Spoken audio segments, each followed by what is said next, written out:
आं गिबियावनो गोजोन फुंबिलि आसाम फिजिकेल एकाडेमिनि बयनिफ्राय जासिहरग्रोनाय थाबाय। दिनै आसाम फिजिकेल एकाडेमिया बेखौनो बयनिसिमबो मिथिहरनाय जायोदि आपकामिं जे फैगासिनो दं Assam police, T army, SSCGD बिनि थाखाय साफ्रोमबो जोंनि इयुथ्सफोरखौ आं मिथिहरनाय जायो। साफ्रोमबो बे आपकामिं फैबाय थानायाव रेडि जानांगौ आरो खस्थ' खालायनांगौ, साफ्रोमबो साक्सेस जानांगौ, गावनि आथिङाव गसंथानो बयबो नाजानांगौ। खारन दिनैनि दिगाव आं नुबाय गोबां गथ'फ्रा गावनि लाइफखौ बरबाद खालायगासिनो दं।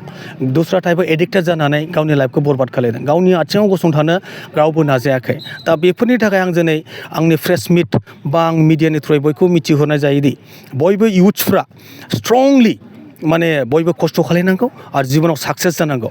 साक्सेस जानाया बेनो नोङो माने नांथाबनो रोंनांगोन आरोना। दिनै साननै सानथामल' प्रेक्टिस खालायबाय बिनि उनावनो आंनो साख्रि नांगौ होनबाथ' मोना।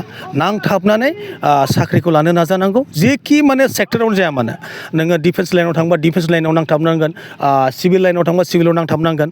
दा बयखौबो नांथाबनो थाखाय आं खावलायहरो गोरोब डाइरेक्सनाव दा थां, जौ जुआव नांथाबना दा था, ओरै खना पार्टिफ्राव जानाय लोंनायफ्राव नांथाबना दा था, मबाइलफ्राव एंगेज जाना दा था। खस्थ' खालाय, बैसो थानायाव खस्थ' खालाय, बैसो थानायाव खस्थ' खालायनानै गावनि लाइफआव गसंथानो नाजा। थिग আছে, बेखौनो आं खावलायगोन।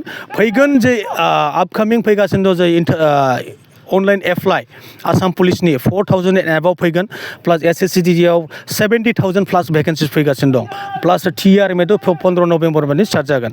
दा बेहाय साफ्रोमखौबो आं गोसो गोरबोनिफ्राय आं खावलायहरगोन बयबो एप्लाइ खालायजोबनांगौ आरो पार्टिसिपेट खालायजोबनांगौ आरो साक्सेस जाजोबनांगौ।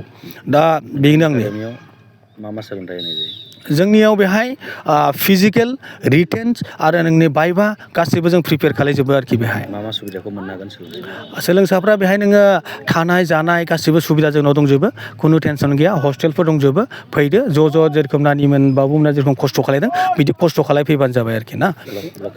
लकेसना जाहैबाय जोंना गसाइगाव, आमलाइगुरि, डिस्ट्रिक्ट क'क्राझार, साब डिभिजन गसाइगाव, ओमफ्राय आमलाइगुरि होननाय मोनसे फरेस्ट भिलेज। बे फरेस्ट भिलेजावनो जों बे एकाडेमिखौ इस्टाब्लिस खालायनाय जादों। जगाजग खालायनो थाखाय जोंनाव आसाम फिजिकेल एकाडेमि अफिसियेल होननाय मोनसे फेसबुक पेज दङ, आसाम फिजिकेल एकाडेमि अफिसियेल होननाय इउटुब चेनेल दं, बिनि थ्रुयै फैनो हागोन। दा गोबां गथ'फ्रा बिनि थ्रुयैनो फैनानै दिनै प्रिपेयार खालायगासिनो दं, गोबां गथ'फ्रा साख्रि मोनबाय। दा जों बिदिनो साख्रि मोनहोलांजोबनांगौ, बेखार समस्याखौ जों बोरैहाय एसेबाबो हेल्प खालामनो हागोन बेखौ साननानै जोङो बे एकाडेमिखौ बानायनाय जादों। दिनै जोंनि एकाडेमिया गोबां माने आपग्रेडाव थांगासिनो दं, मोजां खामानि मावलांगासिनो, ससाइटिनि बा समाजनि मोजां खामानि मावनानै हालांगोन होननानै जों आसा खालायो। जों डेभेलपबो खालायलांगासिनो दं आरो खालायलांबाय थागोन। गोबाङा मिथिनो लुबैयो एडमिसन फिस आरो मान्थलि बेसेबां लायो। दा गोबां आंनावबो बिदि कमेन्ट्स खालायबाय थायो, फेसबुकआवबो इउटुबाव चेनेलाव कमेन्ट खालायो, सार नोंसोरनि फिसफ्रा बेसेबां होननानै। जोङो मिनिमाम फिस लानाय जादों।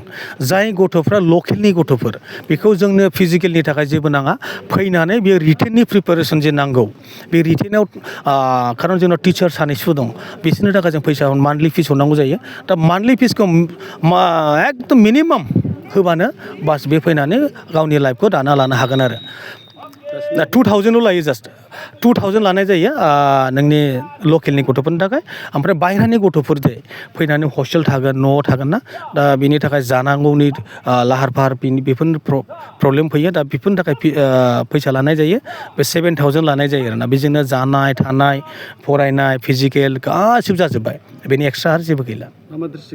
बेहाय गासिबो अल इन्डिया होनजाबाय, अल आसाम, बा जोंनाव दा एटलिस्ट जोंनाव सफैनाय दं बिहारनि दङ, नोंनो त्रिपुरानि दङ, सिलचरनि दङ, ओरैहाय अरुणाचलनि दङ, ओरै आसामनि आफार आसामनि लवार आसामनि गासिबो दंजोबो जोंनाव गासिबो।